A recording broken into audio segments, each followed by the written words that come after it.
যেহেতু রমাদান মাস, ভোর রাত্রে আসলে খেতে একদমই ভালো লাগে না। ভাবলাম কি দিয়ে ভোর রাত্রে ভাত খাওয়া যায়? হয়তোবা টক জাতীয় কোনো কিছু দিয়ে খেলে একটু ভালো লাগবে। এজন্য আজকে টক করে একটা তরকারি রান্না করব। এই যে দেখেন এখানে কতগুলো পেঁয়াজ কেটে নিয়েছি। একদম নদীর মাছ দিয়ে টক তরকারি রান্না করব আজকে। দেখেন পেঁয়াজটা যখন একদমই ব্রাউন কালার হয়ে আসছে, ওই টাইমটাতে দেখেন আমি হচ্ছে এখানে রসুন অ্যান্ড সরিষা অ্যান্ড হচ্ছে পেঁয়াজও আছে অল্প পরিমাণে, মিক্স করে ব্লেন্ড করেছিলাম, হালকা একটু জিরাও দেওয়া ছিল। অ্যান্ড একটু কষিয়ে নিচ্ছি আমি এটাকে। দেখেন যেহেতু আমি এখানে সরিষাটা অ্যাড করেছি, তার ফলে দেখেন এটা কেমন বুদবুদ করতেছে, একদম সরিষার তেলে রান্না হচ্ছে এরকম মনে হচ্ছে। একটু ভালো করে ভাজার পরে যখন এটার গন্ধটা চলে যাবে, ওই টাইমটাতে আমি একটু পানি দিয়ে দিয়েছি। এখন হচ্ছে ধনিয়ার গুঁড়া, মরিচের গুঁড়া, দেন হচ্ছে হলুদের গুঁড়া, যা যা প্রয়োজন সব কিছু দিয়ে সুন্দর করে কষিয়ে নিব। ওই যে বললাম না টক তরকারি রান্না করবো আজকে, টমেটো দিয়ে সুন্দর করে টক তরকারি রান্না করব। যেহেতু আসলে ভোর রাত্রে খাওয়া দাওয়ার ওরকম মুড থাকে না, ভালো লাগে না কোনো কিছু খেতে। আসলে ভালো তরকারি হলেও ভোর রাত্রে খেতে ভালো লাগে না, যার জন্য আর কি ভাবলাম যদি টক টাইপের কিছু রান্না করি সেক্ষেত্রে হয়তো খেতে ভালো লাগবে।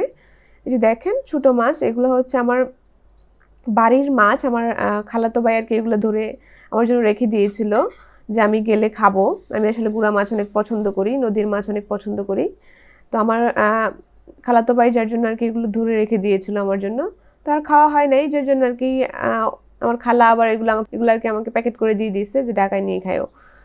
দেখেন এখানে ছোটো আলু নিয়েছি, ছোটো আলুগুলোকে ছোটো ছোটো করে কেটে নিয়েছি, কেটে দেন হচ্ছে এখানে একটু দিয়ে দিয়েছি, দিয়ে দেন হচ্ছে একটু ভালো করে কষিয়ে নিব।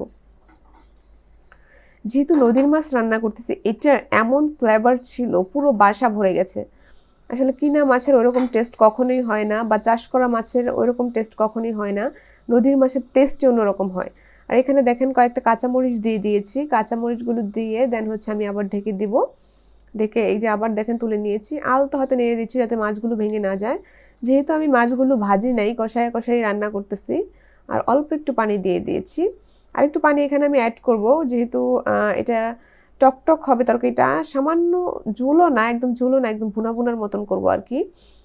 এই যে দেখেন জাস্ট কালারটা দেখেন উপরে কত সুন্দর আসছে, উপরে তেলগুলো ভেসে উঠেছে।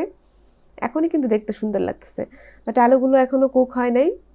অ্যান্ড দেখেন বলক চলে আসছে, অলমোস্ট বলক চলে আসার পরে এই যে দেখেন এগুলো কিন্তু টক টমেটো, বাড়ির টমেটো, দেশি টমেটো যেটাকে বলা হয় আর কি।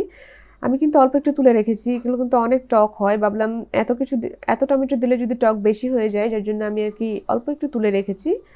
অ্যান্ড দেখেন জাস্ট কালারটা দেখেন।